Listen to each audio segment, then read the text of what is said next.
Hello, thank you very much. Imagine this experiment. Put 5 monkeys in a cage and hang a bunch of bananas at the top. Then put a ladder in there just tall enough to reach the bananas. Then anytime one of the monkeys climbs the ladder, spray cold water on the cage. Quickly, the monkeys will learn to avoid the ladder and abandon their quest for the bananas. Then take one monkey out of the cage and put a new monkey in the cage. The new monkey, of course, has no idea about the booby-trapped ladder and the water, so it tries to climb the ladder. But when it does, the other monkeys attack it. The new monkey doesn't know why it's attacked, but of course it was to avoid the cold shower. Regardless, when another original monkey is replaced with a new monkey, the same thing happens, but the first new monkey participates in the attack. You can continue replacing monkeys one at a time until none of the original monkeys are left. Still, all new 5 monkeys avoid the ladder and attack any new monkey that tries to climb it. They all obey the same rules of behavior, even though none of them has an idea why. As communicators, we aren't monkeys, although sometimes it feels like we are. But the pattern in this story applies to human behavior. Rewards and punishment control our actions, even if the original reason for the rule is unknown or not relevant anymore. One way I've found this affecting me is through competition. We live in a world, business, political, and otherwise, where competition is seen as the lifeblood of success. I once worked for someone who asked me not to ask for help outside of our team, and certainly not outside of the organization. I was trained to hide my questions, even when I needed help. It was uncomfortable at first, but then you develop the training and the skills. But I must tell you that I always felt uneasy with this position, and as I've grown in my profession, I now believe something quite different. I believe that more openness and transparency can be advantages for individuals and for organizations.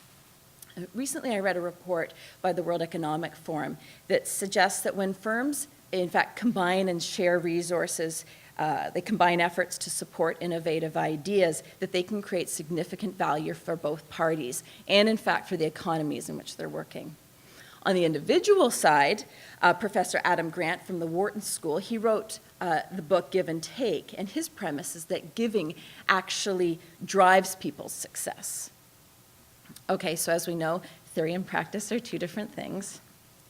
I was reminded of that recently when I tried to assume this principle of cooperation and sharing. So go back to November. I was inspired around the concept of brand journalism. I'd been to a professional development event, and a VP at the Alberta Energy Regulator, AER, the AER, presented a case study from her organization, and it was excellent. It was just awesome. As one does after professional development, I set about trying to develop a plan of brand journalism for my techs. I reached out to a partner of ours that does this sort of work. They're a well-known partner, they're a well-respected partner, and they work in the field of collaboration and innovation as we do. Since we're a not-for-profit organization, as well as their partner, I was sure that they would share their documentation and be open to collaborating. After all, openness is a bigger movement now, particularly with organizations that aren't competitive with one another. Wouldn't we embrace the opportunity to work together? Well, I didn't hear back from my first email, but I figure it must have gotten lost in the fellow's inbox. So I sent a second email. Surely he'd want to work together. I didn't hear back from the second email. And there could be lots of reasons why. Maybe he got hit by the bus. Maybe his dog ate the email.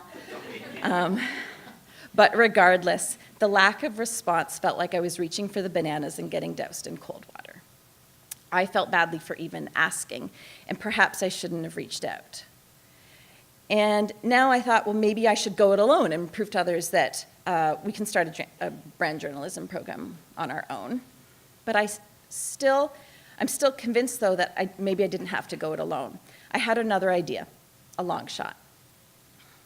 I'd look back at the AER themselves. As a regulator, they likely couldn't share more than they already had at the presentations. They would be conservative, I thought. Well, I was wrong. When I looked back at the materials they offered, I found everything I needed and more. They shared documentation around getting executive buy-in, around editorial guidelines, process documents. It was meaty, solid information and very helpful. You know, they didn't need to do that. They could have gotten credit for the presentation with half the material or less. But their leaders believe that we're all better when we collaborate. I still believe that too. I believe we can break the mold. I believe we can find ways to collaborate and cooperate. I believe we can reach for the bananas. Thank you.